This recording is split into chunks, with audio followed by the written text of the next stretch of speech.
Hello, hello, everybody. Welcome to Better Together. When you know better, you get better. That is what we do here every single day.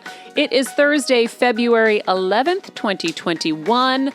Our quote of the day, as I deal with my disorganized, sloppy mess of a desk right now, is, don't be a slob. Yeah. That's from Maria Menounos. Amazing. I have like 18 pens. I got a poodle. I got everything. All right, here we go. Our quote of the day. Whatever it is you're good at, it's time for you to turn that shit up.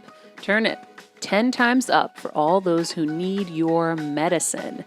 That is from our guest today, Sahara Rose. She wrote a really great book called Discover Your Dharma. The foreword was written by the great Deepak Chopra. She's like the Deepak for the millennials. And she's been on the show before and has shared her wisdom and her knowledge. And I know I have followed her advice. I'm still tongue scraping because of Sahara. Oh, amazing. But I think that's for the millennials, I think that makes her different than Deepak. I feel like he's a little bit more philosophical, and she's that, but then there's also practical. Yeah, I don't think Deepak would say, turn that shit up. I think you'd be surprised. But she does. Yeah, if I could do an Indian accent, I would try it, but I'm not good at it. It's a really cool guy. Welcome back, everyone. Our Heal Squad. We are here in the East Coast studio. And of course, today, our friend Sahara Rose is going to help us, amongst other things, discover who we really are, what we're really good at, what our mission is on this planet. And that's what Dharma is all about. We're going to discover our Dharma today. We all took quizzes. That's right. And I think it's kind of our never-ending quest, right, is to find out who we are, try to live up to that, try to fulfill our mission here, figure out what our mission is. So she has some quick means to get us there that I'm really excited to share with you guys.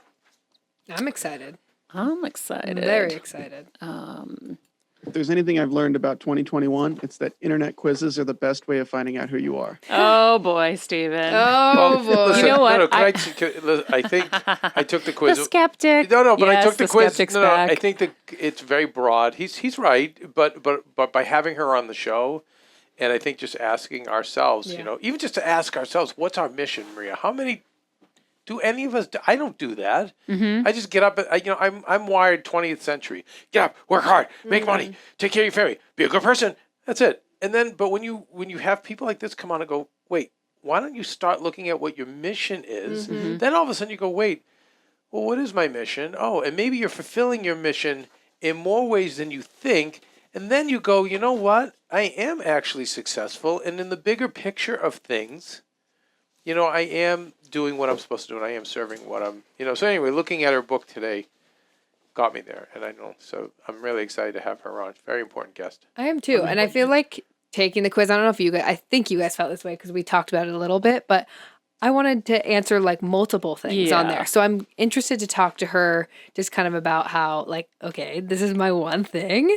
Like, does it ebb and flow? Like, and I'm sure it does, but I'll be interested to hear from her. Well, it's interesting when you take these quizzes, any kind of quiz, because there's only limited numbers of options and you are not a limited human. There's so many things that fit your bill. So a lot of times I'm like, well, I'm this, well, I'm that too. Well, You need I'm a that quiz too. buddy, Maria. You need a quiz buddy. I was quiz being buddy. a shitty quiz buddy to Kevin because I was trying to multitask at the same time as he was starting his thing. And then I needed him. And so then I realized I was being a shitty quiz buddy. So I had to be a better quiz buddy. Winnie so that was he could my be- quiz buddy this morning. Oh, Vincenza. Yeah, Yeah. she was. But a great you do quiz need buddy. like another person to say, Yeah. no, you're X, you're not Y. Yeah. Definitely. So sometimes, it's... Yeah, Anyway. because you battle who you want to be and some of the things you think you are, but then someone else is like, no. Someone who really knows you and is going to carefully represent you is sometimes helpful. Yeah, I think the internet quizzes are they're good because we're in a generation where everyone's move, and it's not too much self-examination. So when there's some kind of question or some kind of tally put in front of you of like, why do you think a certain way? Or how do you think that way? Or what is it that inspires you to think this way? Yeah. It kind of leaves you to think. I had a really interesting conversation the other day about wanting kids. And the question that I was asked was, what's your motivation? And I thought it was really interesting because I never really thought of it that way. I'm like, no, I want kids, but what's my motivation? So it was really a great deep conversation of like, what are the things that inspire me to want that? What are the things that, like, aside from the genetic disposition to wanting to carry on your gene pool, like, what are the things that you literally can logically think about that make you want that? Mm-hmm. And these kind of quizzes can do the same thing of like the self-examination. Yeah. Absolutely. I want to get back to the kid thing in a minute because that's interesting. But there was so many things in this book that I loved, but I love this line. Happiness is not your purpose. Happiness is a byproduct of living your purpose. And so it made me wonder if a lot of our unhappiness comes from the fact that we don't have the true direction that we need to live our purpose. And I think that also comes from us not thinking or believing that we have some unique gift to share with this world. And it always happens, I think, where you kind of think it's for everybody else. Everybody else is the expert. Everybody else is, better or whatever. But you have your own gifts that were given to you. And we don't need just one Everybody Ayurvedic does. specialist, right? Like a Sahara, for example, was like, oh, we already have Deepak, or we have Yogi Kierman. Then she wouldn't be finding her way and reaching us that maybe aren't listening to some of these other people as frequently as possible. And also, and can I tell you something? The people who are helping us take care of your mother. Mm-hmm. And then I mentioned a couple of shows ago, the people that, pipe burst in my basement. And I have about 1.5 feet, and it's dirt down there. And I've been under it when I used to, 10 years ago when we got the house. I worked on it a lot, a longer time ago than that. And so I get frustrated when people tell me oh, I'm nothing special. Mm-hmm. Oh, I don't have, but because maybe they're not an actor or a writer or some influencer or, it's like, wait, what? I hate when people say that. Because when I think of what some of the people around us right now, I came in this morning and said, this person, that's working with us is just incredible. Someone who's helping with your mom. And, so that's what hurts me is when I hear people say that they're not special because they're not a expert in this or an influencer or a star. Wait, or slow the most down. celebrated, widely celebrated people. Because who's, by the way, so I don't know what, let's just say that there's a Sally taking care of your mom. Is there anyone more important to us right now? No. To your mother? And then furthermore, for the job that person, Sally, is doing, is that person not only special, incredibly special? Like one of the most special people you may have met? Yeah. Right, in that handful? Yep. Right up there to me with Tony Robbins and all the other people. I mean, when you think of it, because if Sally... I'll even go to Violetta, who takes care of us at home. I don't know anyone. The only other person, what do I always say that I knew that was like Violetta was one person. Who's that? My mom. Your mother. Mm-hmm. And then other than that, who do I know like them? That give so much, that are so multi-talented, so caring. I mean, I can't even put it into words how special those people are. So there's many of your listeners and viewers, I'm sure, Maria, that are this special but it's not about I'm an author or a podcaster or I'm an expert at this or an expert at that. Because guys, I'm with you. It's helping me when I say I'm not, I wake up and go, why am I not running a TV show? Why am I not running a network? Why am I not? And then I think of, if I start thinking what Sahara Rose is thinking about mission and purpose, well, I'm always trying to take care of people around me. If I meet strangers and I can give them advice or try to help, so I'm doing my missions and succeeding at those missions. And so I don't feel like a failure or that I'm falling short because maybe I'm not here. I can do that other stuff and it's fun and I will be creative, but I'm fulfilling these other missions. And when I see these other people doing it, and I think that we should celebrate these people more. And so if they're in your life, if your plumber bails you out of a gym, like Juan bailed us out, and I mean, when I tell you, how he and King's Plumbing. Yeah, King's Plumbing, and and he's so good at his job. He cares. Yes, he cared that we were going through a hard time with my mom, and was praying with me and emotional, and I felt that, and I want to be honest. He didn't know Maria, guys. Okay, he didn't know. He's a worker, so he had no idea who we were. But he's so good at what he does. Juan doesn't even have his telephone number on his trucks anymore. He had to take it off because there's just too much business. He's like, I can't take care of my clients. But like again, so I don't know. There's just a lot of us that are serving our missions and serving it well.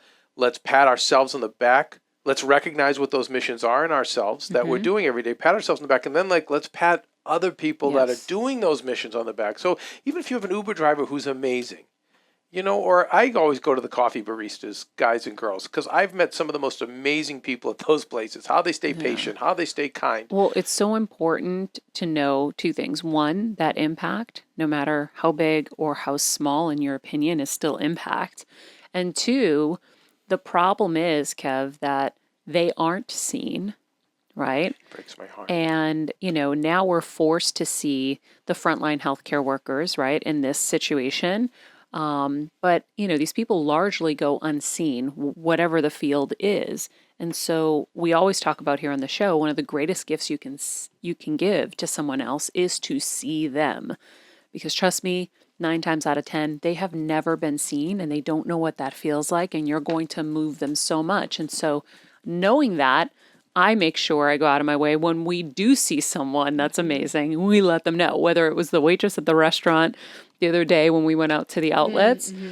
Kevin was like, you're amazing or whatever. And then she was like, oh no. And I'm like, no, you really are amazing. And you have to share that with people. That should be your, if you can't give somebody a huge tip or you can't repay them in some way, see them, pull their gifts out and see them and say, you really helped me in a really tough time. And I want you to know I see your heart and how, compassionate you were to me in that moment. And it's so important. But yeah, I think impact, big or small, we have to realize that our purpose may not be to touch the masses. It may be to touch your community. When you think of It's a Wonderful Life, that movie is so powerful because here's, Jimmy Stewart's character, George Bailey, running the, Bailey Building and Loan, and the people he impacted there were able to buy their homes and own their own home. And it wasn't Mr. Potter who owned like multiple cities and all these things and was the big bad guy, whatever. Or George, who initially wanted to go build cities and be this big giant architect in New York City and around the world. And the dad was saying, well, I think we're doing something pretty neat here too, son, before he died. So just remember, whatever your impact is, you have to know it's special. But what Sahara is going to do is help us find our Dharma, find our purpose and our mission so that we can start going in that direction, because that's where we're going to find our happiness. We did take our Dharma quiz, and I feel like we should share it.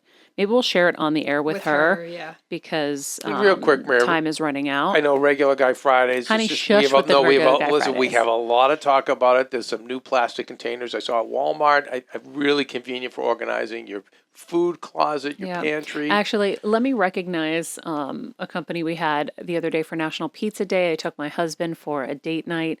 We went to Pleasant Street Pizza, I think it's called, in Putnam? No, Willimantic. Romantic Willimantic. Romantic Willimantic. And we had the most amazing pizza date in the Prius, right? Yes. Kevin had a large cheese pizza on his lap. I had a small moussaka pizza on my lap. Ooh. I did have some of his.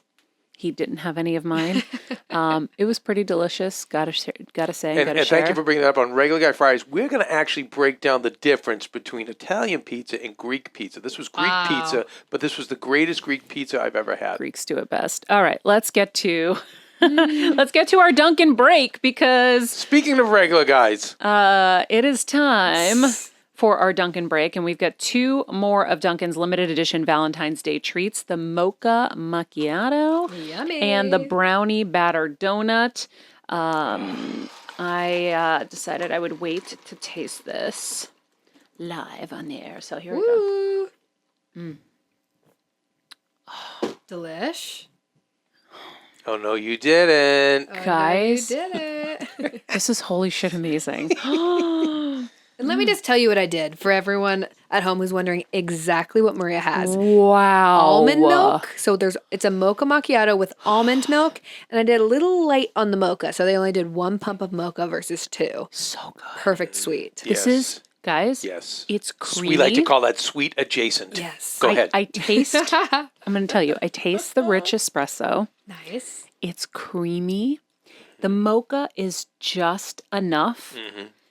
And Incredible. this tastes like decadent, but without feeling like it's too sugary. Like I'm not a big, like, I don't want my stuff sugary for a lot of reasons, but And nice texture. Texture is very underrated in food. Dunkin' Donuts kills it in texture. I talk about it all the time. It's always smooth and delicious.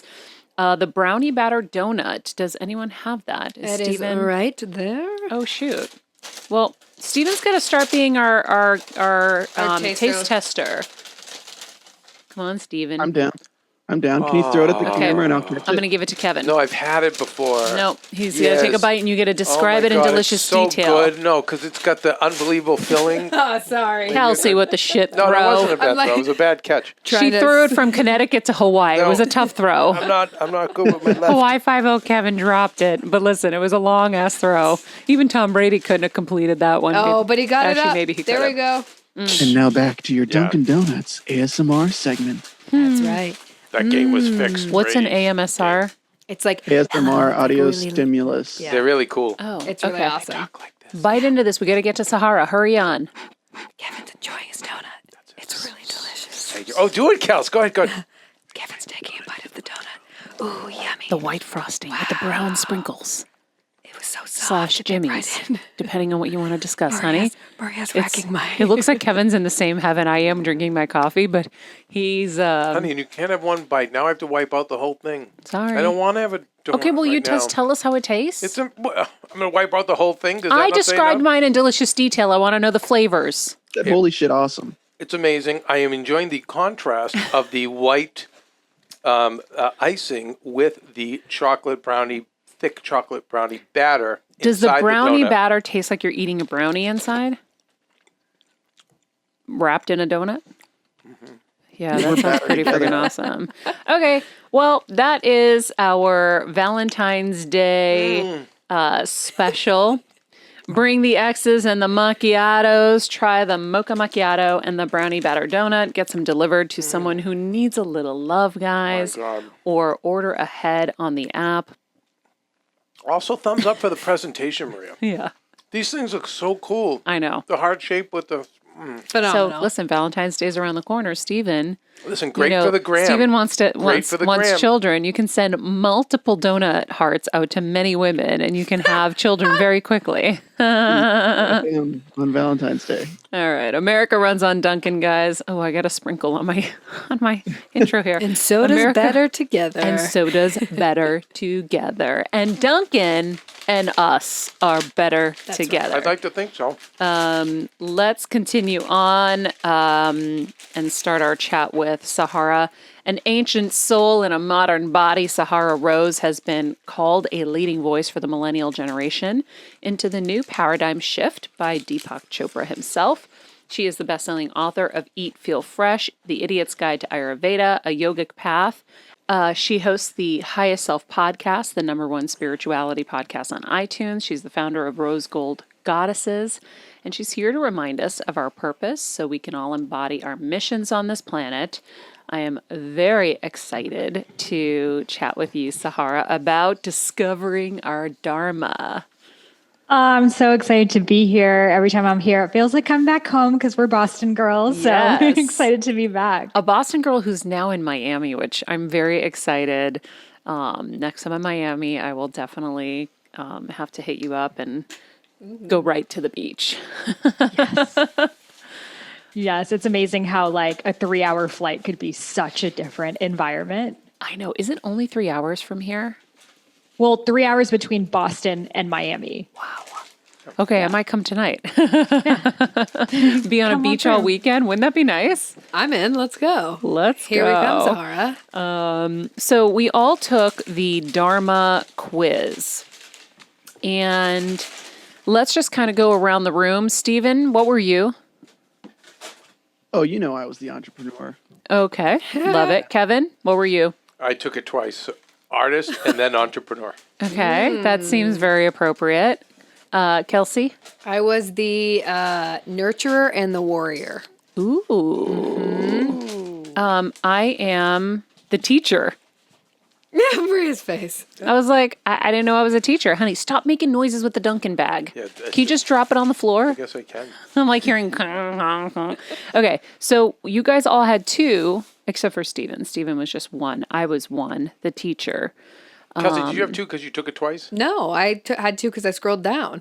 Yeah, if you scroll down, we'll show you your second one. Everyone. Oh, I'm a two on there. warrior! Shit, guys, I'm so bad at this stuff. I didn't figure it out. I'm a was warrior. my number 2 too. And we'll talk about it, and I'll find yours because when you take a quiz, it's really like a moment in time of what you decided to answer. But the archetypes are so much more than that. So we could dive into what each of them are. Yeah, let's do that. I was the researcher for my second one. Now we found it. Okay, so tell us.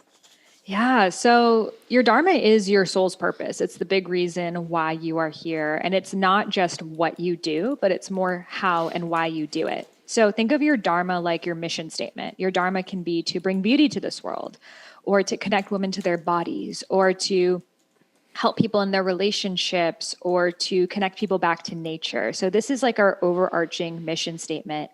Now, underneath that mission statement are the services, right? So these are different careers you can have, roles you can play, projects, jobs, etc. So your Dharma is not just one project or one role or one definition of who you are, but it's really the red thread that connects everything that you do. So in my own journey of trying to understand my purpose and discover it, what really helped me was to break it down into archetypes. So archetypes are essentially personality types. Like if you think about astrology or Enneagram or Myers-Briggs, these are all archetypes. So we could see, okay, if I am, a Scorpio, there's a certain characteristic with that, or a 7 in the Enneagram, et cetera. So when writing my book, Discover Your Dharma, I came up with these 9 Dharma archetypes. So these are archetypes that relate to your purpose. So one of the ones you just got is the teacher. Mm-hmm. So the teacher's Dharma is here to share knowledge. If you are a teacher, you're someone that goes through life learning lessons, and those lessons, the way that you transmute them is through sharing them with other people. So, in your own journey, you've gone through these different health issues, and now you're sharing them with others and creating this platform, which is very much you in your teacher archetype. So people who are teachers just have this natural ability to find the lesson in everything they're experiencing and be like, okay, what is this teaching me? And how can I now share this with other people? So you're kind of going to go through life being guided by what you're experiencing right now and how that is going to take you to what you're going to share. So I don't know if you felt like this, but a lot of times teachers, when they're children, to learn about a subject, they would teach it to others. Yes. Like if you're like, did you do that? Like that's a very teacher thing. Oh my God. This just nailed me. Nailed me, because I feel like I have felt, and definitely it's gotten stronger and stronger, like my purpose is to go through, if this is going to be me being just like candid, like, and whatever, it's like go through the shit, figure it out, and then share how I figured it out. So every time I'm in a tragedy or a tough time, I'm like, okay, I gotta just figure it out. This is why this is probably happening to me, right? Like that's how I feel. I feel like I get thrown more of the curveballs and some of the challenges so that I can help overcome them. Yeah, because you are prepared for it. Your soul knows how to overcome them, and then find the core things that shift. Like even your book about your health and wellness and recipes, you're like, I went on this massive health and fitness journey, and here's how I can now share it with you. So you're always going to be able to find the gems of your experience and being able to put that in a way that someone else can understand, taking the intangible into the tangible, pass it along to others, and then you'll be guided to the next thing. So whatever you're learning becomes that thing that you teach, and that's really how you're going to go through life. So that is part of your Dharma. Whoa. To be sharing that type of knowledge and information. And each of the archetypes have their light and their shadow side as well. Shadow side being some of the negative traits that can come up. So the light of the teachers, obviously, we've always needed teachers, from school teachers to spiritual teachers to fitness teachers and everything in between. We wouldn't be able to learn without them. Now, the shadow side of being a teacher is sometimes you really care so much about that thing that you learned, but others don't. So like there could be that disconnect of like, this thing really matters. And like, I want to talk all about it and share with you. And the person might be like, okay. Or, so it's really up to the teacher to find that nuance of when is the student open to be receiving that information and not trying to like lecture them. We can all think of like that history professor who's like lecturing and lecturing and lecturing and disconnecting from the people that they are teaching it to. So it's up to the teacher to always be able to like read the room and understand how is that person receiving the information and be able to cater to their learning style. So cool. Yeah, Wow. so that's my secondary archetype too. So, podcast hosts, school teachers, fitness teachers, yoga teachers, these are all people who are embodying that teacher archetype. So if you relate to this, know that you're meant to be teaching things. Wow. Now, the second one that you got was the warrior. The warrior's Dharma is here to protect and lead. So they are here to really be the voice for the voiceless, to champion the underdog, to, be the person who's going to stand up and set that boundary. This is what's right. This is what I stand for. So we've always had warriors in society. In Greek mythology, from Athena, Indian mythology to Durga, we've always had these characteristics of like the empowered woman who protects her children. And that's really what that warrior energy is all about. So oftentimes in their careers, they'll end up doing something that they're serving the underdog, whether it's joining the police force or being a politician or being an activist or some sort of person who's able to protect. And you may not be doing this in your career, but it's something that you still really resonate with and care about. So a strong example of this is the politician AOC, Alexandria Ocasio-Cortez. So she was one of the youngest Congress people, but what people really loved about her was she was willing to stand up. She was willing to speak out about injustice and really protect the disenfranchised. And that was really through her warrior energy. So that's the gift of the warrior, to be able to stand up for the just cause. Now, the shadow side of the warrior is sometimes they can be so quick to take action. They have this really strong moral compass of like, this is wrong, I'm going to get in there. And sometimes you don't have the full picture, all of the shades of gray that go in between things. So that friend that you're like, someone was mean to me, they're like, give me their number. Like they're ready to go. And like, maybe they haven't heard how you partaked in the situation. So it's up to the warrior to sit back, get more information, and then also being able to use their energy in a way that it's conductive. Sometimes warriors are just like, they just kind of like want to get in it. They just want to fight. So it's up to them to realize, when is this really worth my energy? When is it actually creating change? So do you resonate with some of those warrior aspects? For sure. I've always felt like I was a protector. Like when I worked in entertainment news, I quickly realized that I was there to kind of protect them and help them, especially in like the crazy gossipy age.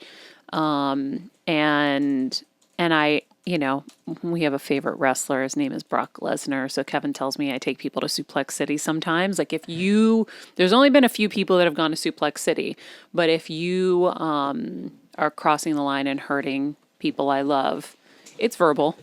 There are no expletives involved. And if you know Brock Lesnar, he only wrestles the big shows, the big pay-per-views. He doesn't do it every week. Yeah. So that's why it's perfect. So when Maria comes out and takes you to Suplex City, it's only a couple of times a year. Yeah. I've got my method of like, discussing with you what went on. Well, we have to let the other person get their spots in. Yeah, they get their spots in, and then, you basically let them know how wrong they were and how this isn't going to be tolerated. But I'd only come out for pay-per-views. I can't do it all the time. You only have her out for I save her for the pay-per-views. I don't enjoy doing it, but when someone needs protecting, I will protect. And so I definitely resonate with that. And I resonate with the shadow side of it, because I used to, in my younger days, just jump in, like you said. And then, so like Kelsey would tell me like, Steven did this and this and this. And then I go like, Steven, what are you doing? And then he'd be like, well, she did this, this, and this. And I'm like, oh, fuck, Kelsey, well, you didn't tell me the whole story. Now I went to him and I yelled at him or whatever. So I've learned my lesson to accrue more of the information. And I've also quieted my warrior in certain ways, in the kind of, in the ways where I feel like we're in a time where we will never really have the full story. So I don't find it my place to really stand up right now, because I don't feel like I'm getting the full story ever. And so I've just kind of sat back and said, that's not my purpose right now. My purpose is this. This is where I want to live. This is where emotionally I need to stay right now to stay mentally healthy. And so I've walked away a little bit from that part of it over here. And so I kind of recognized that I needed that. And that's a really healthy warrior there, to know I'm able to step into that archetype when I need to, when there's injustice happening. A lot of times women, that's like the archetype they never want to step into. You want to be a people pleaser. You just want to like pretend everything's okay and not speak your truth because you don't want to rock the boat too much. So a lot of women, their last archetype is warrior. So when they're in situations that they're being taken advantage of or boundaries need to be set, they don't know how to channel that warrior. So I feel like it's having access to all of the archetypes, and especially to your warrior as a woman, to be able to like have that boundary and stand up for yourself and know how to choose your battles, or only do it on pay-per-view, only wait for the high ticket. It's true. What was your first one? You said your second was teacher. What was your teacher? first So my first one is the visionary. So the visionary is really here to channel the new paradigm. They are big picture oriented. They're looking out the future. Where's the future heading? So their gift is their communication, their charisma, their language, their ability to bring people to a higher way of seeing the world. So a lot of spiritual teachers and authors and people like that will have that visionary archetype of just inspiring people. A pure teacher is more, here's the information, let me share it with you. Whereas a pure visionary would be like, let me bring you to an elevated state. And from that place, you will know how to take action. So there's a little bit of an energetic difference there. So an example of a visionary is Barack Obama. He had this beautiful ability to use his voice and his speech and his charisma to bring people around this cause. Whether you agree with him politically or not, he was definitely a really powerful speaker. Another great example is Martin Luther King. I have a dream. Let me share with you this idea I have for the future and draw you to a higher understanding. So that's really what the visionary is all about. We've always had them in our society, from the priest in the village to our astrologers and different people who've allowed us to see a new way of being. So it's very important for us to have that inspiration, especially in times like this. So if you resonate with being the visionary, you probably love to share. You're probably always inspiring your friends. You probably really have a gift of your communication and written word. I think you, Maria, have a lot of visionary archetype in you as well, of, taking people from this entertainment world and allowing them to see a higher way of living, and that there's so much more than the glitz and the glamour, but really tuning into what's happening inside. And of course, you have the gift of communication and using your voice. So I see you, continuing to create a lot of change through your visionary. Now, the shadow aspect of the visionary, similarly to the teacher, is sometimes you may see something that the other person may not be ready for. So I don't know if you've ever given someone advice that they're like, I don't agree with that. Why'd you say that? And then maybe a couple months later, we're like, oh, thank you. I wasn't ready to hear it at the time. So the visionary really needs to use discernment, not just like every idea you have, just like blurt it out to that person. But again, notice, are they in a space to receive this? And how can you bring them to a higher place for them to come up with their own conclusions versus you telling them that? I love that. Kevin's definitely visionary, and he's sitting there with a scowl because I don't think anybody ever gets him, because he's usually 10 years ahead of everybody else. Now, you know what I do? So I say, frustrating. remember we had this conversation. That's what I do now. So then 5 or 10 years later, I can go, remember when I said this was going to happen? Are you familiar? Have you ever heard the statement, Sahara, that a prophet is never esteemed in his own time?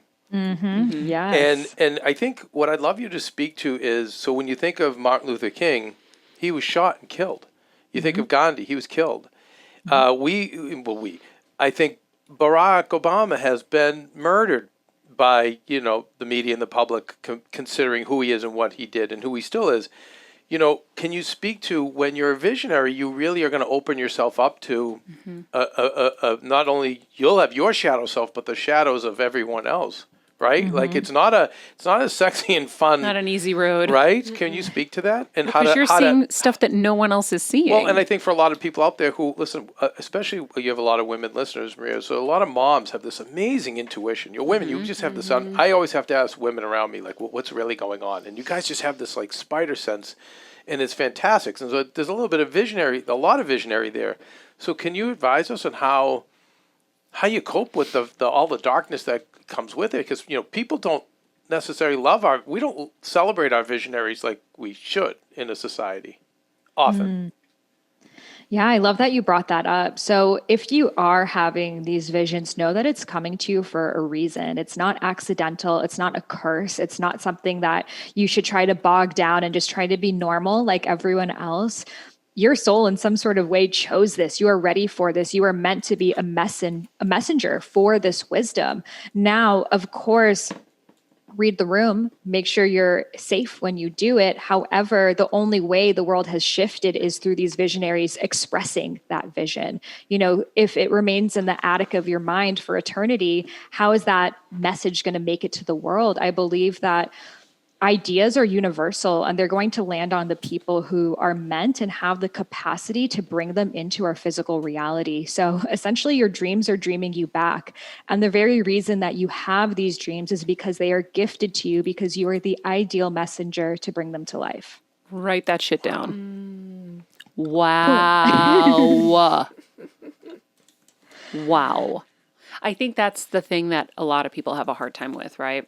Is it's so easy to just scoff at something that came to you, but it's coming to you for a reason. Like I said early on, I realized at some point, and I've had this conversation with a few friends where I'm like, I think this stuff happens because I'm supposed to figure it out and share it with people because I'm a communicator and I have a connection with people that they trust in, that I can share this information with. And she was like, yeah. She's like, I feel like this too. Those Patty Penn, the Reiki healer, and I had that conversation most recently together. But I think you're right. These ideas land in different people for a reason because they're the ones who are going to be able to take it over the goal line, or they're the ones who are going to translate it properly. I was watching a video of Jack Ma yesterday, who created Alibaba, and he had this idea, this vision to do this thing with the internet, and people were like, "What's the internet?" And no one believed in him, but he kept pushing forward and then created the most insane thing ever. And so, it's coming to you for a reason. And I do believe that. And I love that. Okay. So we've got the warrior, the teacher, the visionary. Yes. And with that topic, all of these archetypes too were chosen by our souls to support our dharmas. So you were born with the right amount of visionary, teacher, warrior, and the rest of the ones that we'll talk about to embody this purpose. So many times we question our truth. We question what it is that we're good at. We feel like maybe we don't really naturally have any talents or gifts or anything to share. But, I don't dream about new forms of architecture or new forms of medicine, but I guarantee you an architect or a doctor is. So those very ideas that you have, those inclinations, and all of those experiences that you've gone through, they're your soul's curriculum to now allow you to embody this purpose. So when you really look back on things, they often make sense, but when you're in them, it's kind of like walking in the dark and you can only see the next couple steps ahead. So trust that you were designed for your Dharma. It doesn't have to feel like a force. In fact, living your Dharma is being the most natural expression of who you are. And these ideas, it comes from a place of ease rather than push. I feel like the self-help space has been so about motivate yourself to do the thing and self-improvement as if you're not already whole. We have to understand that we're not even a mind and a body to improve, but rather we are a soul to know. So instead of thinking that you are broken and you need to be fixed and you need to be better and turn into this other archetype because, Martin Luther King changed the world, so I should do that too. But he was prepared to live his Dharma just as you are prepared to live yours. So all you got to do is just continue to listen and say yes. Ooh. Wow. Boom. Yeah, there was, I marked up so much stuff in this book. It was crazy, but I was sharing with everybody at the top of the show this line that happiness is not your purpose. Happiness is a byproduct of living your purpose.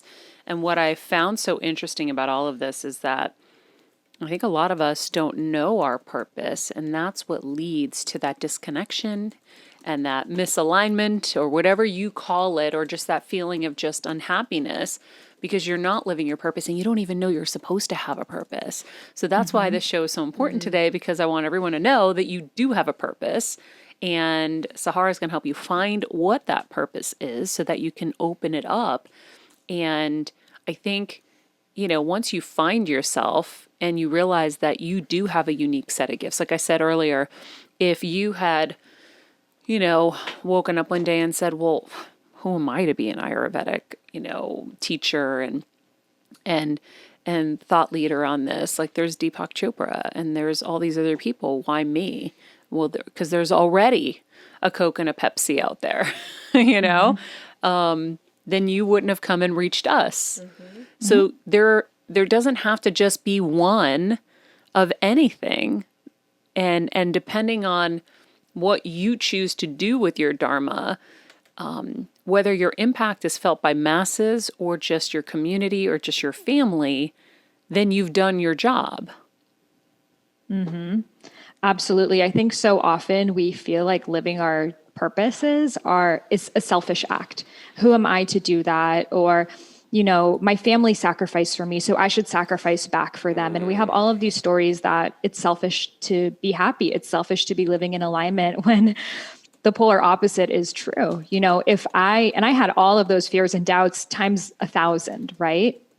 But if I let them get in my way, this book wouldn't be out, this conversation wouldn't be happening, and all of the ripples of the people who now have discovered they're meant to create that preschool or that new way of eating or whatever else the thing is, it wouldn't be activated. So it's really this domino effect that when each person awakens and actualizes their Dharma, they awaken all of those around them to do the same.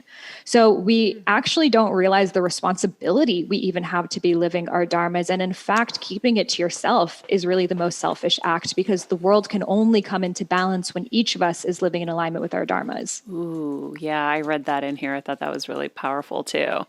So we're all here to balance out the universe with our purpose and with our Dharma.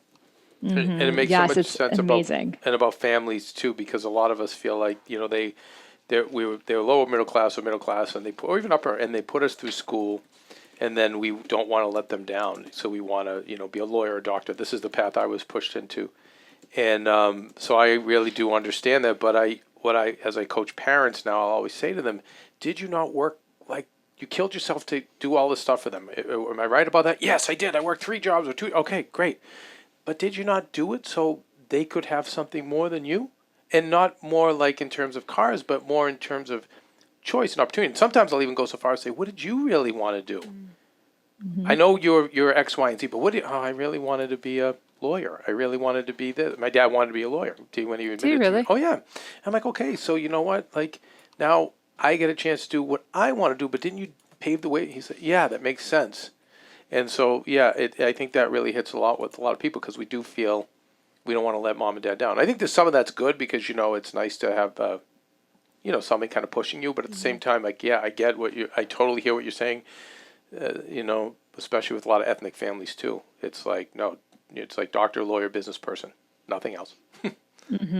Yeah. I mean, we really all stand on our parents' shoulders, right? And they're able to reach a certain point, so we can just begin there and go off. And I can only hope that future generations will not even know what the world could be like with people not living their Dharma. I hope it's just like, of course I'm going to, end world hunger. That's just what I'm doing. And just nothing stops you, because we were born to be living that. And, when we really look at it, it kind of comes down to Maslow's hierarchy, the hierarchy of needs. So the most basic need is survival. If I don't feel like I'm safe to survive, I can't focus on my Dharma. Like I just need to put a roof over my head. So for a lot of us, my parents as well, being immigrants, it was focused on survival. There was no questioning my deeper purpose in humanity. It was just, how am I going to make ends meet? Yep. And then once you have those needs met, it goes to your wants. Maybe I do want like a more luxury car. Maybe I do want a bigger house or a TV or vacations or whatever that thing is. So sometimes they'll reach that level.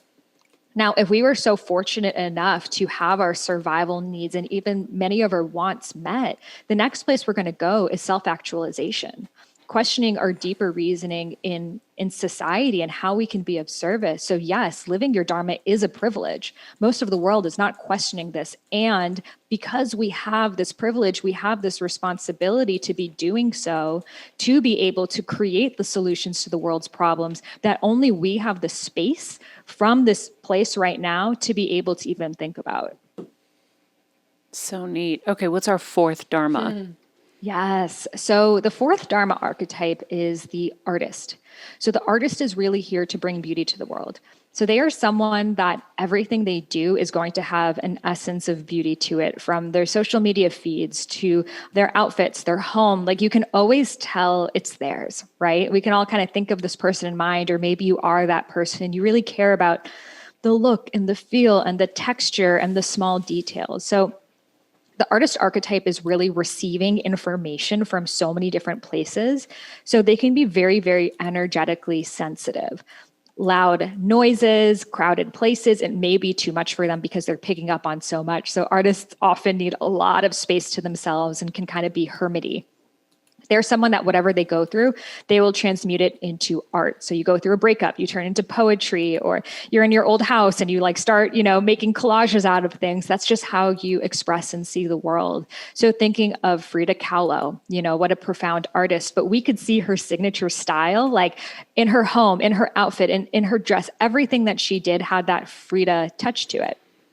Now, we could also see the shadow aspects of the archetype in her, as in also in Picasso and many other artists. So the artists can get really wrapped up in their emotions, and they can be very in their heads and not enough in their bodies.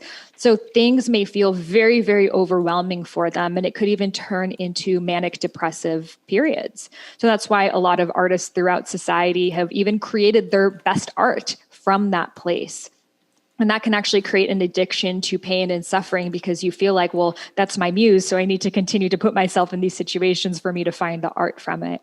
So the artist's work is to really connect back to their bodies and realize that their lives don't have to be so dramatic to be able to create art from it. Wow. Yes. Do you resonate with any of that artist archetype? Kevin does. My goodness. Yeah. You never thought of that. Like, because you're pain, it's an old cliche, but it's true. You write from pain. Mm-hmm. You create from pain, and it's like, but then you get rewarded for this cool creation. Mm-hmm. So obviously you want more pain. So that makes it's your drug. I mean, by the way, look at Hemingway. At the end, he blew his head off. I mean, it was drinking and this and that, but oh my goodness, wow, yes. Yeah. And to know that art can also come out of beauty. It can come out of ease and joy and harmony in your lives. I think that pain is such an easy point for us to all universally access. Like, if we're all like, think about the worst moment of your life, think about your heartbreak, you could all go into there. But if I say, tune into universal love, we're like, what does that feel like? So it's harder. It takes more work to energetically get to, but you could create such profound works of art that also transmit that frequency of love. And I feel like that's really what the Dharma of an artist is here to do, to use their art to raise consciousness. But what you're coming up with, which I love, Sahara, is the way the artist can preserve him or herself. And you're right, you can come from a place of beauty rather than always pain. And why not be addicted to that? Or not be addicted, but you know what I'm saying? Like, it's really great. And especially where we have a generation of artists, coming up. Predominantly, I see as everyone in some way, shape, or form wants to be in the arts. So that's really great advice. Yeah, I feel like TikTok in a way has really fostered this artistry in Generation Z, because last year was a series of many, many difficult and unfortunate events. But every time I would go on TikTok, I was just amazed by the way they would find humor and laughter and art and nuance in everything that was happening, and even share information through that form. And I think in a way it's rewarding people to get creative with their expression versus like on Facebook and Instagram, it could be very telling rather than showing. I just realized Kevin shits on TikTok a lot. I don't listen. My thing, Sarah. No, we can talk about it here too. Is that I got in this. Me and Kelsey had this discussion when she was telling me how her generation. One thing about us is we're so creative, and look at everything we do on TikTok. And I'm like, well, I think we've always been creative for the past 2,000 years of modern civilization. I can point, but I took her to my basement to see, guys that were crawling in at 1.5 feet of mud and dirt. And I've worked under there myself too in my own house.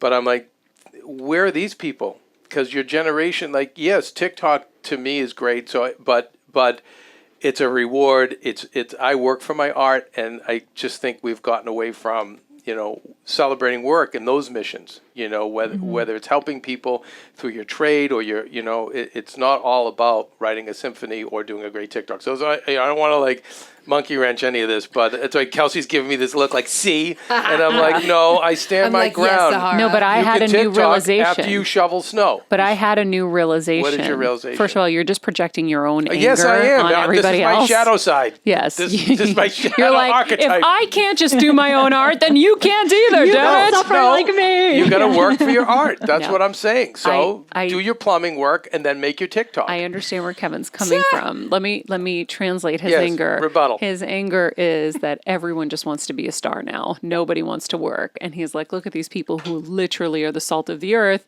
who keep the world going round, and we don't appreciate them. But it's like, oh, you're a TikTok star? Let's give you the moon and the stars. That's what he's saying. But what I just had come to me in the moment where you guys were talking about Get this out of here. was that the creativity, because I would go to TikTok during this whole pandemic for happiness. It just made me happy to see people being happy and fun. And everyone's very supportive on there. Very supportive. And I'll say, I created a show based on me challenging Julianne and Derek Huff to dance battles around the holidays. And we would do these back and forth dance battles. And then Kate Hudson got involved, and the Kardashians got involved. Everyone was doing it. And it was like this crazy fun thing that led to me, creating the show for ABC called Dance Battle America, which I believe is the prelude to TikTok, because then everyone was doing these dance battles and basically all of that, whatever. But what I realized about TikTok, the beauty of what TikTok is doing is almost like the tech revolution, right? Mm-hmm. Like, this is going to advance us in another arm of the world really, really quickly, because so many people are seeing that they are more creative than they thought, and they're getting the reward for it. So then they'll be able to create solutions, create inventions. I know you're probably laughing at me right now, but I do believe the creativity that's coming from there is going to create more things that we need. I hope you're right. Listen, what I like about it... I don't know if I'm articulating it perfectly, but that's I'm trying to put words to my Maria, feeling. I think you're right. If they can keep taking those steps, if they can get off the dopamine high of all the likes they're getting for what they're putting out, and then transfer that into something practical, a little more practical. But I agree. What I also like about it is it amuses people, it entertains people, it's pushing people to be more creative. I also like the fact that in Hollywood, it's cut out all the middlemen. Because all the middlemen, Sahara, that blocked all these people and either gave jobs to their friends or people they thought were talented, which half the time, or probably 3/4 of the time, they don't know, what works and what doesn't work. So I love the fact that we're leaving it to the people to decide. They see something really cool and they like it. And that I love is the artist having more power. So I love that again, but just everything is with balance. That's all. And, so. Sahara, any thoughts and comments on that before we move on to the entrepreneur? I mean, I 100% see all perspectives of it. And I think the gift of TikTok is that we can get it out there so much faster. So in real time, every single day of 2020 felt energetically very different. And still, even today, it 100% does. So you could really speak to what people are feeling this week, given what is happening in the world right now. So just the tones, the sounds, the way that people were showing up shifted so much. So in a time that people felt so separated, it created this sense of community that we're all going through this thing together. And we all have this mutual talking point to base our references on, especially for young high school kids who are out of school right now and don't, get to pick up on the high school dynamic and humor and culture that is created in the classroom. In a way, TikTok has been a replacement for it. Now, is anything a replacement for in-person communication? No. However, the alternative would be for them to just be sitting alone and, maybe they'd be shoveling their snow, but shoveling your snow has a different reward or a different tangibility to it. I think the point of TikTok is social commentary above everything. And I also completely judged it before I was on it. I was like, these like dances, they're barely even moving. Like they're not even real dancers. But when you realize just how much effort and thought does go into even a 10-second clip, it does make you appreciate the creativity so much more. And I think every generation has felt this way about the younger people of they're not working as hard as we did. Or, back in the day, people had to like go out and fetch water, right? They're probably like, screw you, you got plumbing. You have it so easy. And like, that's what's forever going to keep happening. True. So I think, there's always going to be those artists who are going to use oil and canvas. And there's going to be those artists who are looking at innovation and technology and using that as their form of art. I like that. Except, back in the day, you'd have people like my mother using her oil and water or acrylics on Sundays in the corner of her room, not 7 days a week living in their parents' basement and never having another job to make the money. Whatever. What am I saying? Honey. Hello? Sorry. No, I do. No, TikTok. This is my. Make a TikTok about TikTok. This is where we like take his mic down. He's killing the vibe. I appreciate that. I know, and I do. I follow a lot of the people. I love. And I actually love what I see. Anytime I did a TikTok and I showed him, he goes, You did this? No, it's super creative. And meanwhile, I wasn't even giving it any real attention.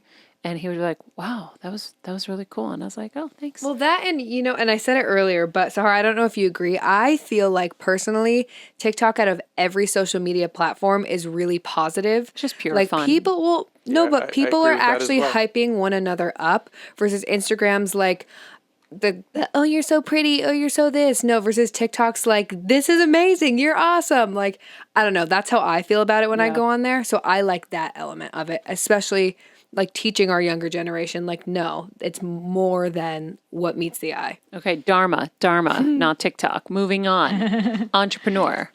Yes. So the entrepreneur archetype is here to bring solutions to the world's problems. So they're going to really go through life looking at things that are wrong and how can we create a tangible solution for it. So let's say we wanted to help the environment. The visionary might give a talk of how we're all connected to Earth and Gaia is within us and, really inspire us. The teacher may teach us about CO2 emissions and how we can reduce them. Now, the entrepreneur would say, well, let's look at one aspect of the environment. Okay, plastic straws. Let's create a business that has bamboo straws and increase it in the marketplace by 20%. So by year 2030, we have 30% of market share. And here's our business price for it. Here's our team for it. Here's our marketing plan. And create something that's really sustainable. So that's really how the entrepreneur sees the world. It doesn't want to just do things for the sake of doing it. It wants to be able to see what are the results from this. So it's a much more analytical and organized way of seeing the world, a bit more of that masculine energy, though both female and men can have it, but really wants to be able to track something and knows that in order for it to be sustainable, there needs to be some sort of revenue coming into it so you can hire a team and continue to grow and scale it. So, there's so many great examples of entrepreneurs, from anyone that's been on Shark Tank before to Gary Vee and so many of these different entrepreneurial speakers, Marie Forleo. And I feel like the past, 10 years or so has really been about, for so many people, being an entrepreneur and learning about that side to themselves, though entrepreneurs have always existed in society and there's so many different forms of them. And we need them to continue to innovate and bring new products to the market. Now, the shadow of the entrepreneur is work-life balance for them will be very different than any other archetype because what they do is such a continuation and expression of who they are. So someone might say, oh my God, you're such a workaholic because you're still on your laptop and it's 9 p.m. But the entrepreneur, in a way, their doing is their being. Productivity is often their meditation. When they're so engrossed with what they're doing, they're in alignment with their Dharma.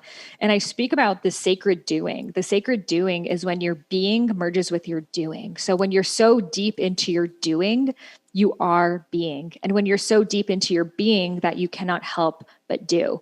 Ooh. So that's really the energy that the entrepreneur is often stepping into. It's when the practitioner and the practice become one, the writer and the words become one, the singer and the song, the dancer and the dance merge together as one. And this is really possible for everyone, regardless of your archetype. But with the entrepreneur, oftentimes they really battle themselves of like, am I a workaholic? Am I obsessive about this? Like something's wrong with me for doing this. But oftentimes it's just a natural expression of what's coming through them. Does that mean they should just work forever? No, they are going to have their own boundaries, but it's going to be more seasonal. They're going to have some seasons that they're just all in and riding that entrepreneurial wave, and other seasons that they need to step back and be in that sacred pause. So if you are that entrepreneur, feel what feels right for you, and know that excitement are breadcrumbs guiding you towards your Dharma. And if that excitement is there, the energy will be there. Wow. That sounds like you too, honey. Yes. It sounds like you too, Kelsey, like the Wow, being and the really? doing and the doing and the being. Yeah, because you live and breathe. That's true. the I was show. thinking when she said So that, I I was like, that oh, sounds that's like me. Kelsey. And when you're doing it, you're totally in alignment because it's everything that you believe. So that's so cool. Interesting. I love that. I want to hear too, Sahara, about the nurturer. Yes. So the nurturer's Dharma is really to care and connect. They're here to dive deep with people, to understand them, to hold space for them, to listen to them. So they often go into working one-on-one with people, coaching, therapy, nursing, social work, something that they could really be connected to the people that they are helping. So Oprah is a really great example of the nurturer. You know, why do we love her so much? Even when she's at the Staples Center with tens of thousands of people around her, she sits on her chair next to another person and says, honey, what's really going on? And just allows that person to go so deep into their own truth. And that's that gift of the nurturer. You know, juxtapose it with Tony Robbins. He'll get on that stage with the warrior energy and he'd be like, clap your hands and stomp your feet and beat your chest and like get everyone fired up. I mean, he literally has people walk on fire. That's very much of that warrior mind over matter energy. Whereas the nurture is much more, let me hold your hand and listen to you and hold space for you and nurture your way into your evolvement. So a lot of times motherhood brings us deeper into this archetype. But for some people, it's always naturally been there. So if you are a nurturer, just know you are meant to use this gift to care and connect with people. And you should be using it in some sort of way in your career because you'll feel really disconnected from yourself when you don't feel connected to others. Now, the shadow aspect of it is sometimes you may have lack of boundaries. Knowing how much your care is needed, that you want to be there for everyone, that it feels really difficult for you to say no or to turn that same care and attention onto yourself. So for that nurturer to nurture themselves, to give themselves what they need and know that they'll be able to give more fully when their own cup is full. Okay. Yep. Yep. Yeah. That really resonated with me. Totally. That's so you. But I understand. I feel that as well. Yeah. So for the person who's hearing this and they're feeling a lot of these different things, how do you explain that? So we're all 9 of these archetypes in varying amounts. You're not just one. So when you do the assessment in my book, you're actually going to be ranking them in order. So you may be primarily teacher, secondarily nurturer, thirdly artist, activist, etc. Now, I tend to find that your top 2 archetypes really stay with you throughout your life. So if you were, born a teacher or born an entertainer, which is another one we can speak into, that's probably going to stay with you throughout your life. Now, the middle ones tend to shift according to what's going on. So you may have just had children or had a family member fall ill, and that brings you deeper into your nurture archetype.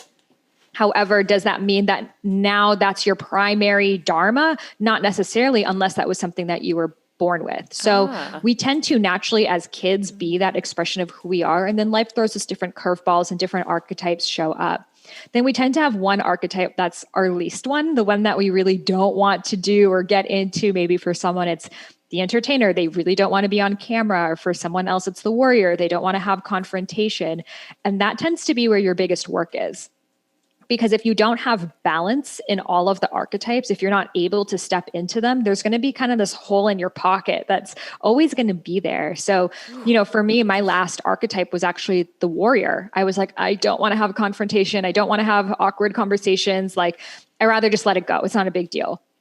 However, until I was able to channel that inner warrior and speak up for myself and set those boundaries, I wasn't able to support my visionary and my teacher. So we got to be able to like play into the different Dharma archetypes, but that doesn't mean we have to be all of them equally at all times. Sometimes, you know, you're going to be more in your activist. Sometimes you're going to be more in your artist, but the true compass of who you are is going to remain with you throughout your life. That's so important to understand. And I love it's the hole in your pocket. Damn. That's a good one. Okay, so we got the nurturer, activist. The activist as and well. then we'll do entertainer, yeah.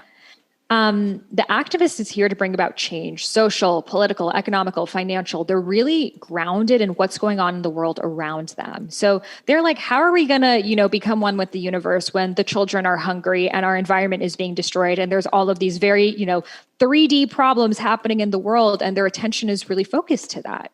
So they're here for that reason, to bring about this change. Marianne Williamson is such a strong example of this. She's really activist and visionary. So, you know, though she has this beautiful, you know, spiritual books and understanding, she brings that energy towards how are we going to make the world a better place. And that's what brought her into politics and writing so many books about the political landscape of the US.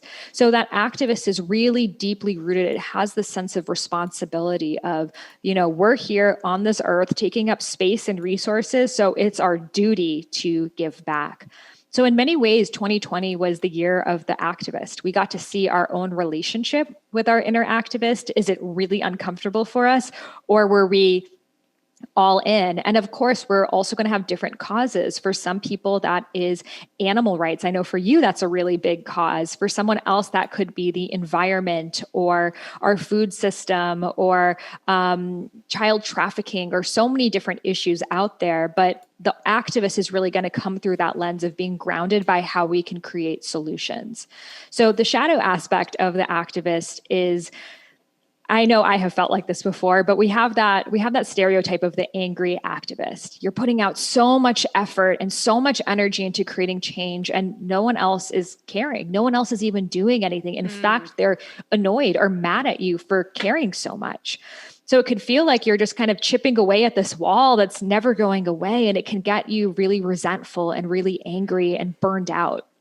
So many activists in the space burn themselves out and then kind of give up on that side of themselves. So it's important to always align your highest form of service with your highest form of joy. Because if you don't have both of these two entwined, it's not going to be sustainable.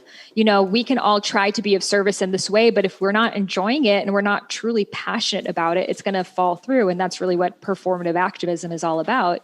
And, you know, we can just do things that we love, but when we're not really being of service to humanity, there's always going to be that void being there that only being of service can fill. So it's really bringing together these two things. And, you know, it doesn't necessarily have to be your career, but maybe you spend your weekends volunteering, or you donate to a cause, or you have some sort of way that you are still involved. And again, we all have our own inner activist. We can't say, oh, I'm not the activist, so good luck with society. Yeah. You know, we all have that activist within us. For some of us, it's our primary archetype, and that is what we do fully. And for some of us, maybe it feels a little bit uncomfortable and weird. And again, it's that hole in the pocket that we get to work on.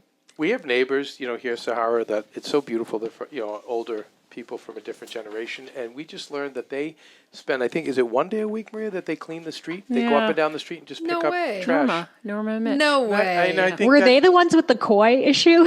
No, that's in LA. Yeah. those are the bougie neighbors. This is more, you know, our people down to earth, you know. But they go out once a week, and I didn't even know that, and that inspired me to say, God, I want to, like, what. That's so cool. Like, why not do that? Yeah. And I mean, I think of like LA, my God, we have so much, you know, like if I did that once a week, which I might, it's just cool. And now that you said this, that service and joy coming together.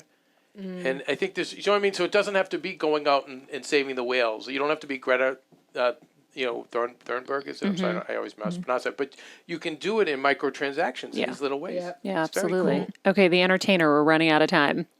Yeah. So the entertainer is here to make people feel. laugh, cry, think, feel nostalgic. They want to give people an experience to be in a different emotional state.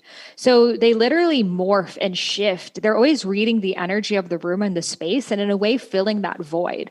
So if you look at Jim Carrey, for example, such an entertainer, he's literally morphing and transforming into these different characters, but he's doing it in a way that causes us to see the world and question society in new ways, but we're laughing the whole time that you may not realize it. Sacha Baron Cohen is another great example. He's Ali G, he's Bruno, he's Borat, but really he's shifting the way that we see the world through entertaining us with these different characters. So the entertainer comes alive in mundane moments. Like, when you're sitting in your car, like after a concert, you're stuck in your car in that parking lot traffic. The entertainer in your car is going to be like, let's do karaoke. Let me tell you the story. Let's do some skits. Like, they love to have an audience around them, and that's really what makes them come alive. So of course, many people in the entertainment industry, but it also could be just that person in your office that's always telling riveting stories or jokes, or maybe you're someone that loves to make people laugh and you on the side, like, learn stand-up comedy or do something to bring out more of that entertainer archetype. I think going back to TikTok, but that's like such a way that so many people are using their entertainer archetype, and like, let me just make this little skit that typically they may not have done or have the even thought to, come up with. So that entertainer archetype is also ancient. We've always had entertainers in our society from the time of Shakespeare and the Greek theater, and we need it. Life can be really mundane without entertainment. And I know that is your background as well. So the shadow side of the entertainer, which I'm sure you've seen, is feeling like you always have to be entertaining people to be loved, feeling like you always have to be interesting or riveting or funny, and wearing all these different masks that you don't know who you truly are within. So a lot of them don't know who they are outside of their characters and feel like they wouldn't be loved if they just show up as they are. And that can often lead into addictive behaviors. Yes. So that's why among entertainers, you often see drug abuse and alcohol addiction, exercise addiction, and other forms of addiction, because it's that numbness and that void within of, I'm not enough as I am. And oftentimes, and all of these different archetypes can come from childhood trauma, but it's often, in my home, I felt like I had to be making people laugh to be able to, combat the darkness of what the experience was. So oftentimes they feel like it's their responsibility to be the preserver of the energy for other people rather than just being able to be themselves. So if you are the entertainer, know your gift is to entertain. And even when you're not entertaining, you're still loved. So when we had Artie Lang, the comedian, did a movie with us years ago, and I'll never forget when the minute he showed up at the door, one joke after another, like working so hard to entertain everyone, and I felt this, and I couldn't verbalize it like you, Sahara, because I don't have your training or your background, but now you've just made this really clear. This is someone with a terrible addiction problem, and I remember just being like, poor Artie, just relax, go sit in the corner, chill, like like you don't, you know what I mean? You work around the clock, you're always entertaining people, and then within that week was that tragic incident where he stabbed himself multiple times. Yes, and sorry, may I ask a question? Is with these archetypes, I think when we go to the extremes, so were you talking about the extreme of the entertainer? I'd like to go back to the nurturer because, a lot of times our health is compromised when we go to these extremes. Or if you're an entrepreneur and you're a workaholic, right, it'll manifest itself in so many different ways. But I know with nurturers, Maria's mom was a nurturer, and she has brain cancer. I've never thought that was a coincidence. We have Kelsey here, who's a big nurturer, and we have a major stomach issue going on with her. And I hope I'm not giving away too much information, Kelsey. No, you're fine. So and I know they're tied, and it's like it's just so important to. I think once you recognize the archetype, is really getting to know that dark side, and if it goes to the extreme, it will compromise you in health ways as well, physical health, right? Absolutely. Our body is always speaking to us the physical symptoms of what is energetically manifesting and has been manifesting. Our body is actually the outermost layer that it's been happening for so long that finally now it's manifesting in dense physical form. So we can see that and, even go through all of the archetypes of how different dis-ease shows up. But disease is dis-ease, it's disharmony from your natural state. So when you're forcing yourself to be someone that you're not, stepping too much into an archetype, trying to make yourself another archetype that you aren't, you're going to have that dis-ease. And if you don't address it, it will manifest into a physical imbalance. That's like Anita Moorjani's story. That's so Anita Moorjani's story. If you haven't listened to that episode that I did with her, I did 2 episodes with her. That is a perfect example of it. Okay, so final question. We just learned about all the different dharmas. If you don't know still which ones are yours, obviously you can take the quiz and we can put a link to the summary, link in the summary for it so you guys can take the quiz. I think it would be great because even though we started the conversation with being like, I don't know about these online quizzes. These are so hard. I'm like 20 different things. We or Stephen Lemieux? No, I felt like that too, Kev. A man in his 30s. No. I take a lot of these online quizzes, and every time I take them, Sahara, I'm always like, well, I'm like 50 of these things. Which answer am I going to give? And then I have to pay thoughtful attention to it and say, well, I guess I'm more of this one, so I'll go with this answer. And that's where we talked about quiz buddies, and you need a quiz buddy with you that really knows you, that will help you assess, oh no, you're really just going to this one because you want to be more like this, but you're really this. So a good quiz buddy will help you. But after saying all of that, when you nail down what each of these dharmas really are, you're like, oh yeah, you kind of nailed me. So the quiz is very, very helpful. Do you have any other advice for people to find their dharma? Yeah, so the quiz is a really great starting point, and I would read the full descriptions of each of the Dharma archetypes in the book because you may be surprised to find yourself or find a shadow aspect of yourself in a different Dharma archetype that you may not resonate with.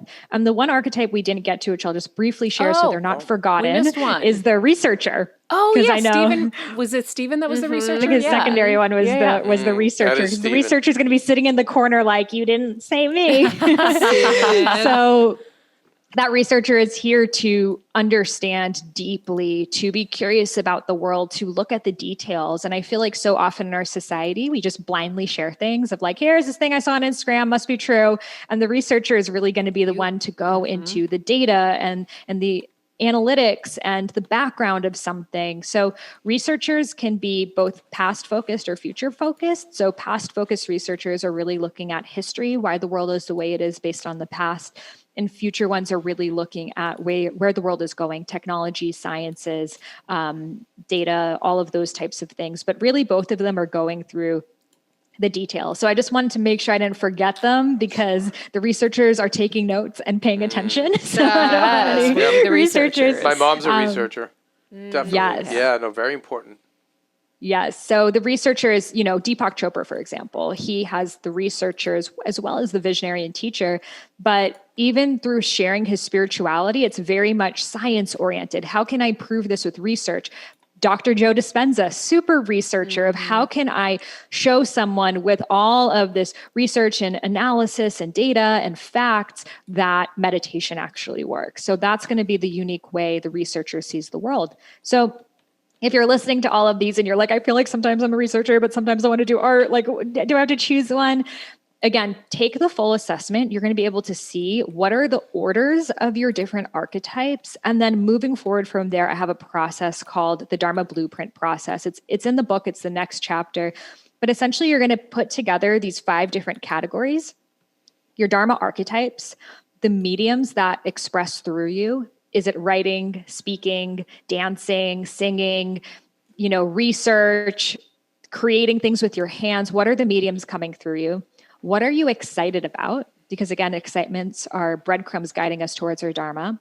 What are obstacles you've overcome or helped someone else overcome? And what is your superpower, your unique way of seeing the world? So you put together these 5 different elements and it gives you a really clear understanding of what your Dharma is. And I provide different examples so you could see it. Okay, I could look at this person's Dharma blueprint and see how they're showing up in the world. And it really gives you a stronger sense of your own. I love it. So cool. I love the book.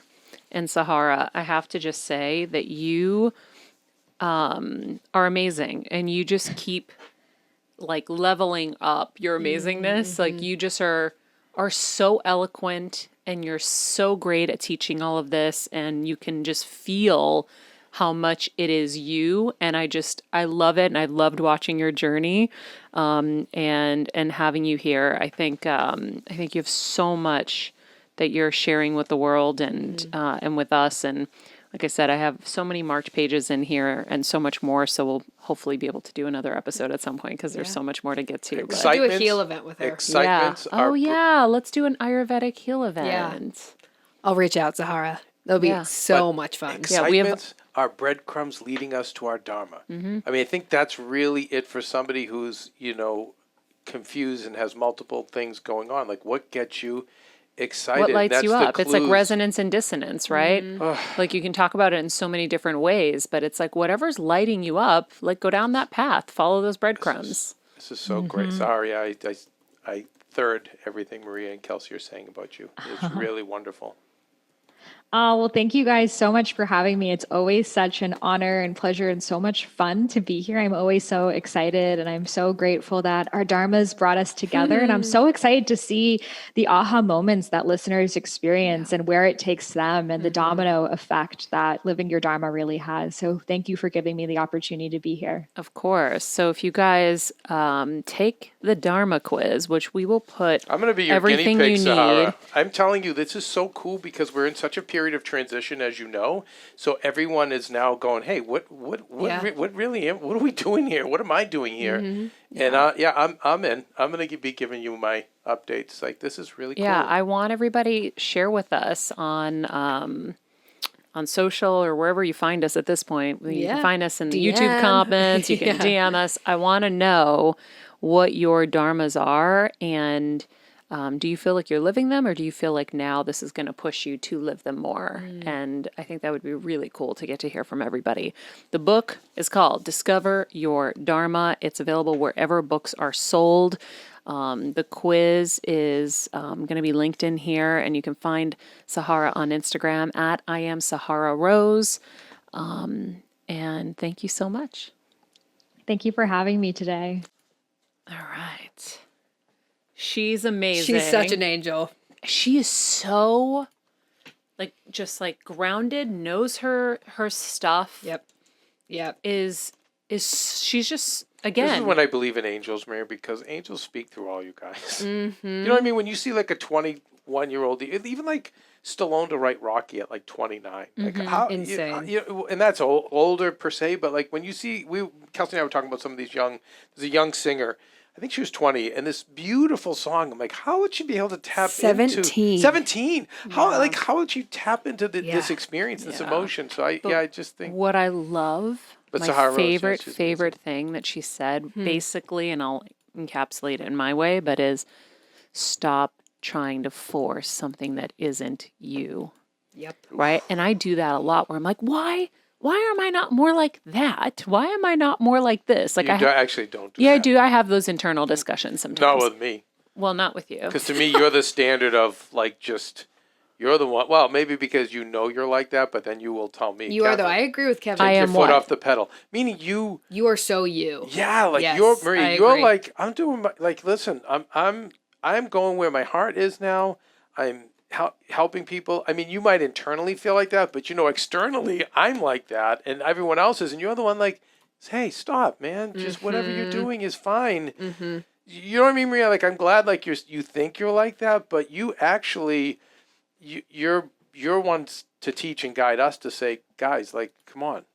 Well, I guess then maybe I think in like kind of like lower moments, I'll be like Got it. frustrated with myself and say, well, why don't I know more? I should study more. I should read more. I should have a better vocabulary. Like I get like that sometimes where I'm like, well, how come like that person is doing that and how come I can't do that?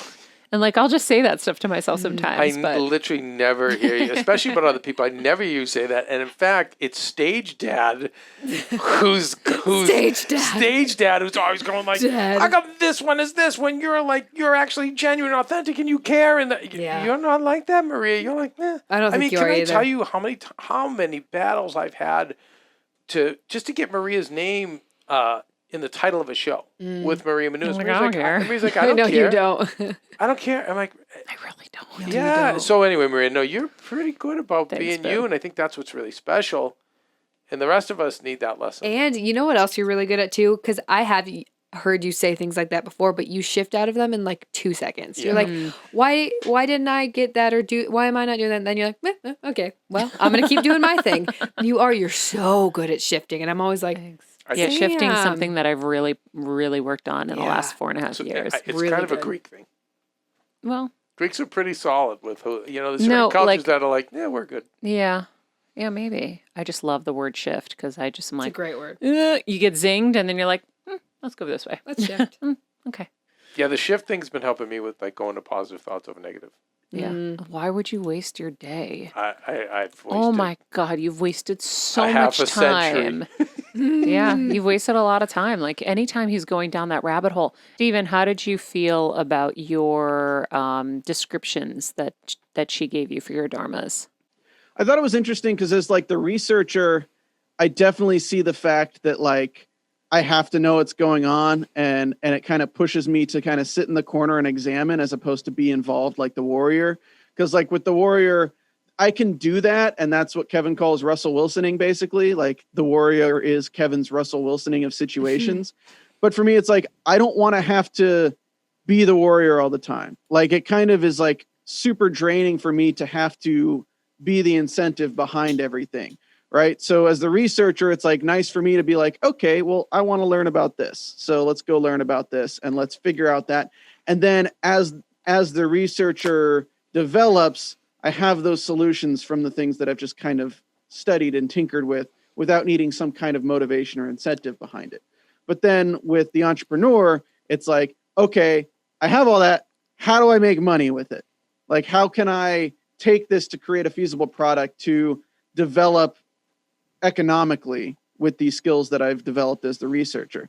You see, I think people are really set up for failure when they're the entrepreneur, but then they're the artist, because it's really hard to make money on your art. But you were not the artist. You were the researcher and the entrepreneur. Which is one of the most brilliant paths to entrepreneurship, because they always say about planning, Stephen, and research, you've seen me always jump in, and it's been mixed results. So it's really cool that you know this about yourself. Well, this has been the longest episode that ever happened. So I'm going to wrap this show right now. If you guys haven't joined us on Patreon, we are really excited about what's going on over there. Aside from the extra shows and the ad-free shows, we are doing these amazing workshops. We just did one with Cindy Dale, which was the heart chakra opening And event. you can still get that. So you guys, if you missed the event, you can still join Patreon and it will be in your feed and you can watch. So for $10 a month at that tier, and we have lower tiers as well, but at that tier, you can be a part of the workshops. And what's cool about that is you have exclusive access to the guests that we have on the show. We will talk to Sahara about doing a workshop with her for sure. And we are just so loving our Super Heal Squad there. So come join us, be a part of the Super Heal Squad. You can click the link tree in my Instagram at Maria Menounos, or Better Together with Maria. While you're there, hit a little follow for us. If you haven't given us a review on Apple Podcasts, we would love it. It really helps people to know what you're getting from the show and how it's impacting you. And we have some new ones that we'll read this week. Each week we'll read them. If you haven't gotten the medical manual or the life manual that has been provided in my newsletter, sign up at mariamenounos.com for the newsletter. And we always make sure that it is of value to you. I am not going to just send you stuff that isn't valuable. And that's why they just come out when they're inspired and there's actually real value for you. But the medical and the life manual is so huge. You will fill it out. And the life manual, you'll keep a hard copy in your kitchen. And you can literally, at a moment's notice, just grab it, find the plumber's number, find the DirecTV account number, which we're kind of migrating away from DirecTV, but you know what I'm saying. Find the Roku pin. Roku. Anyway, the medical manual, if you're in a situation like we were, where we weren't home and my mom had to be rushed to the hospital, someone that is there can rip out the page with my mom's medical information, her allergies, her medications, everything listed in there that you can hand over to the EMT. Boom, they've got everything. Or all those boring calls that you have to deal with where they're like, can I have your this? Can I have your that? It's all there and easy for you. You don't have to go looking for it and searching for it. You keep digital copies as well. But this is my gift to you. I worked really hard to put it together so that you could have a much easier existence when it comes to health crises. And you can get that at mariamenounos.com. Again, sign up for the monthly newsletter and it will be there for you. If you loved this episode with Sahara, check out episode number 22, where we talked all about Ayurveda and also your 7 chakras. Was that in the same episode? I think there were 2 different episodes. No, it was the same one. Really? Okay. Well, how to balance your chakras. It's the first Sahara episode. Okay. In the meantime, thank you to all of our Hero Squad Maria, I have members. a question for you. Honey, I'm sorry. I've got to me. end the show. All right, this My is very eyes are important. twitching. I'm Okay, exhausted. Well, listen, you're going to be For the letting down. love You're of going to let God. down your fans. You're going to let down the Hero Squad. God. Now, regular guy My Fridays. face is twitching. Is Please for help me. Regular guy Fridays. Is this a Patreon show He or doesn't is love this me. a show for everybody? So we're He really, doesn't Fridays, love me. everybody. it's for everybody. Well, we wanted our He doesn't love fearless me. leader. I'm loves like you. in so much pain. I gotta end. I love you guys. Follow us at Better Together with Maria. I am Sahara Rose at Kelsmeyer too. That's Stephen Lemieux photo. Remember, be nice people. Make good choices. I'm slurring. And be present. Present. I say I don't even know my own tagline. And Hey, be that's a good present. thing, I'm too. totally freaking melting down. We love you guys. Make it end. Peace.